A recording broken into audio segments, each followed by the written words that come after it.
Most important things to train a puppy. Whether you have a puppy or an adult dog, here are 5 basic training ideas that are useful to every dog. They are also super easy things that you can do every day when you have a minute or two, so they don't take up a lot of time.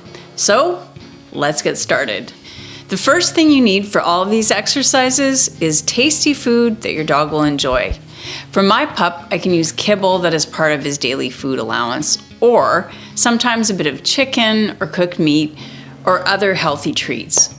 This is great use of your dog's meal, and a dog who's hungry or really enjoys either the treats or the game itself is going to be more motivated and easier to train. Number 1, attention noise.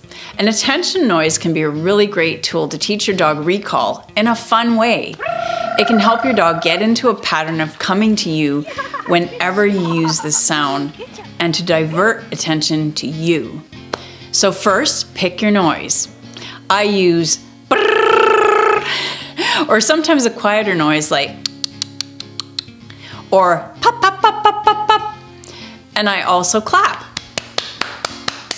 Good dogs. You're such good dogs. Pick one to start with, but you can later add different sounds to your repertoire. With a very young pup, I would start very close to the dog. Young pups can't see very well, and you sometimes have to point out where the food is. Toss a piece of food a short distance away from you. Then make your noise and animate the food near you. Feed from your hand or close to you. When the pup has better vision, you can begin to toss a treat away from you.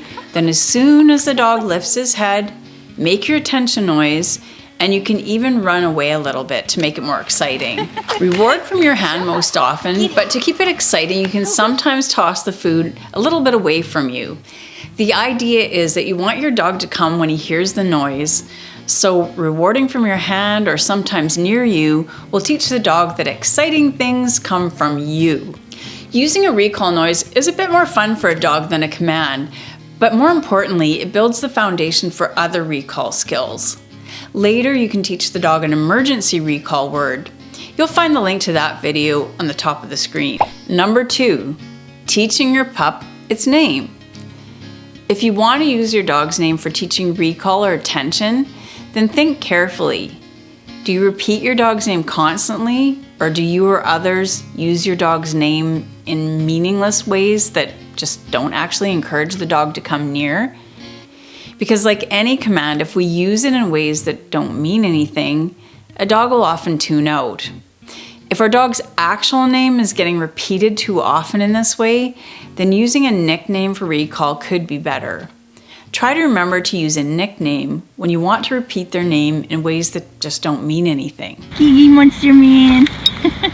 Bean Bean. Hey, Mr. Bean. Like with the attention noise, a young pup may need some help finding food. So the first step is to say the name and immediately deliver the treat, whether the dog pays attention to you or not. Raven. Yeah. You can animate the food once again, but make sure the food gets delivered quickly. If the dog is old enough to try catching treats, then I also like to throw the treat towards the dog as soon as I've used his name. This adds an element of surprise and excitement. Raven. For some dogs, this could be a bit scary though, so pick your way of delivery based on your particular dog. Raven. You can hand it to the dog, you can throw it, you can even deliver a jackpot of treats. Good job. Good job.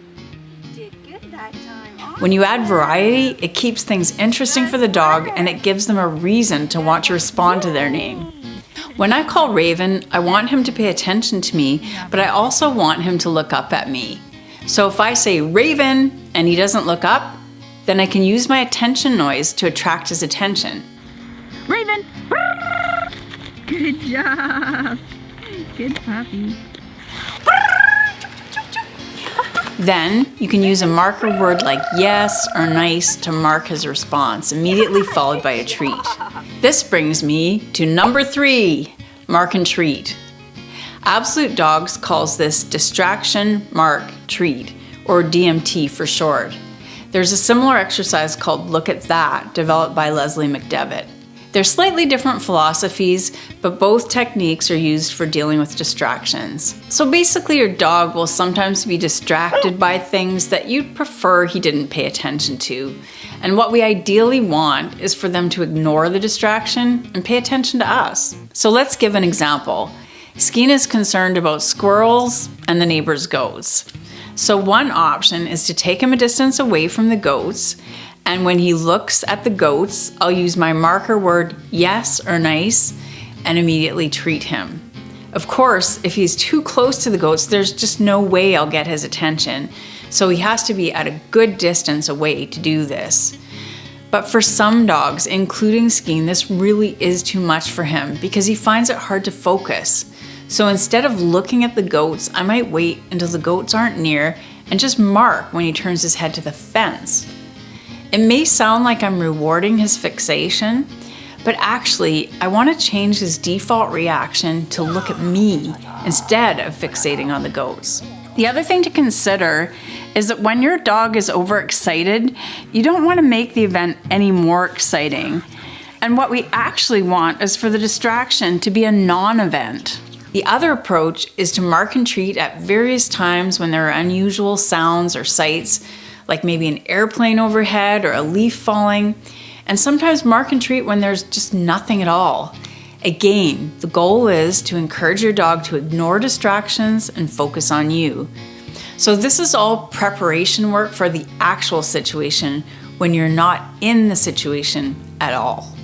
So for a puppy, we can start with no distraction at all. Just simply mark by saying yes or nice, then reward with a treat. Doing this a few times in a row until your pup is definitely paying attention to you.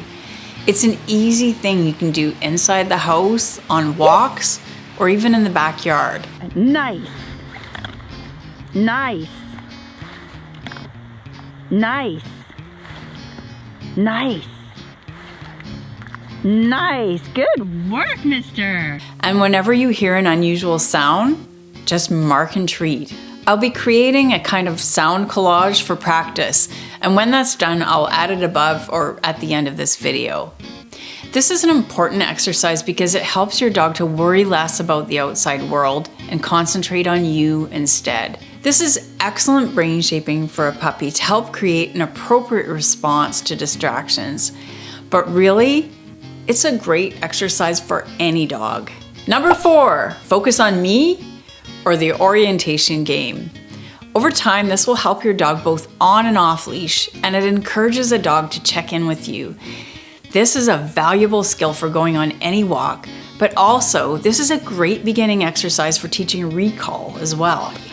So throw a piece of food and let them get it. Remember to help your pup find the food if they're having a bit of trouble. So as soon as their head comes off the ground, use your marker word nice or yes or good or whatever you've chosen and feed your puppy. Then throw in the opposite direction, back and forth, then in front of you or behind. Make it fun, as always. Number 5, self-control. Self-control is a big concept, but there's some simple things we can do to teach our puppies some restraint early on. And for an older dog, it's never too late. A game called It's Your Choice by Susan Garrett is an easy one to play with most pups. Put some food in your hand with your palm up. Show this to your pup, and if he mugs you for the food, close the hand over the food. So while your hand is closed, wait for the pup to stop mugging, and when your dog pauses, even for a second, then open up your palm and offer the food. The point is not to frustrate your dog, so try to make it fairly easy at first. Any movement away from the food or stillness is enough to let your dog have the food. A very anxious dog with no background in training may struggle with this, so if it's really becoming frustrating, then you may want to use lower value, less tasty food to start with, or just go back to one of the other exercises like the orientation game. The point is not to aggravate them, but to teach them that good things happen to those who wait. If you're feeding any food from a dish or bowl regularly, you can cover the bowl using the same principles. When the dog is still or moves away, then the dog gets what's in the bowl. Or when you deliver treats, cover them with your hand, waiting for quiet behavior, then remove your hand. Good work. These games will get you started, but of course there are many more self-control games you can do. But since your dog does eat every day, I hope, this is both a good use of his food and your time with your dog. These are just a few of the things that you can start to teach your pup. But for more ideas, check here. See you next time.